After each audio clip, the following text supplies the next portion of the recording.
এক সময় হযরতে মূসা আলাইহিস সালাম আল্লাহকে জিজ্ঞাসা করলো, প্রভু আমার আল্লাহ, কত না ভালো হইতো আপনি যদি চারটা বস্তু দিতেন আর চারটা না দিতেন।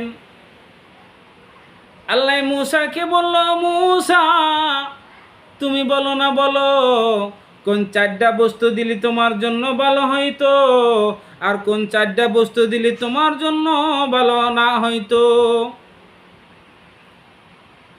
আল্লাহ বলে, মূসা বলে, আল্লাহ তুমি আমার প্রভু, তুমি আর মাবুদ রে মওলা, তুমি আমার প্রভু রে মওলা।